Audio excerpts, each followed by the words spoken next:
ನಮಸ್ಕಾರ ವೀಕ್ಷಕರೇ, ನಾನು ನಿಮ್ಮ ಮಂಜುನಾಥ್ ಅಡ್ವೊಕೇಟ್ ಮಾತಾಡ್ತಾ ಇರೋದು. ಇವತ್ತು ಈ ಒಂದು ಕಾನೂನಿನಲ್ಲಿ ಪ್ರಕರಣಗಳಲ್ಲಿ, ಕೇಸುಗಳಲ್ಲಿ, ಮೊಕದ್ದಮೆಗಳಲ್ಲಿ ಸಾಕ್ಷಿದಾರರಾಗಿ ಇರುವಂತಹವರ ಹಕ್ಕುಗಳು ಏನು ಎಂಬುದನ್ನು ಚುಟುಕಾಗಿ ಹೇಳ್ತೇನೆ. ಯಾಕೆಂದರೆ ಕೆಲವೊಮ್ಮೆ ಈ ಒಂದು ದೂರುದಾರರು ಮತ್ತು ಸಾಕ್ಷಿದಾರರುಗಳನ್ನು ಕೂಡ ಪೊಲೀಸಿನವರು ನಮ್ಮ ಒಂದು ಪ್ರೆಸೆನ್ಸಲ್ಲಿ, ಹಾಜರಿಯಲ್ಲೇ ನೀವು ಬರಬೇಕು ಕೋರ್ಟ್ಗಳಿಗೆ ಅಂತಲೂ ಕೂಡ ಹೇಳ್ತಾ ಇದ್ದಾರೆ.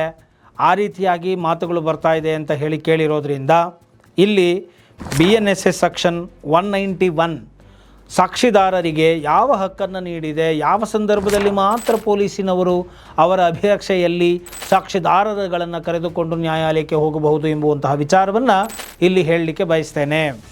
ನೋಡಿ, ದೂರುದಾರರು ಅಥವಾ ಸಾಕ್ಷಿದಾರರು ಪೊಲೀಸರ ಜೊತೆಯಲ್ಲೇ ಕೋರ್ಟಿಗೆ ಹೋಗಬೇಕೆಂದು ಒತ್ತಾಯಿಸಲು ಸಾಧ್ಯವೇ ಇರೋದಿಲ್ಲ. ಕಾನೂನಿನ ಪ್ರಕಾರ ಸಾಕ್ಷಿದಾರರಿಗೆ ಅನಗತ್ಯವಾದಂತಹ ಒಂದು ನಿರ್ಬಂಧ ಅಥವಾ ಅನಾನುಕೂಲತೆ ಉಂಟು ಮಾಡುವಂತಿಲ್ಲ ಅಂತ ಹೇಳಿ ಕೋರ್ಟು ಸ್ಪಷ್ಟವಾಗಿ ಹೇಳಿದೆ.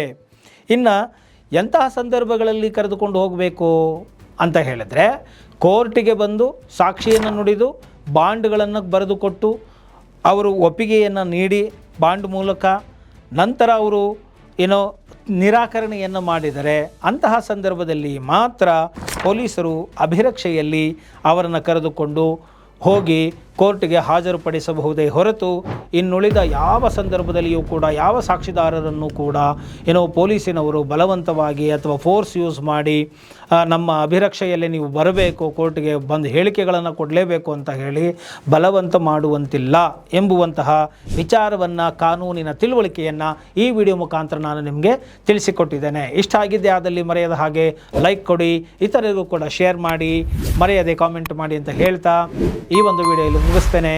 ಜೈ ಹಿಂದ್, ಜೈ ಕರ್ನಾಟಕ ಮಾತೆ.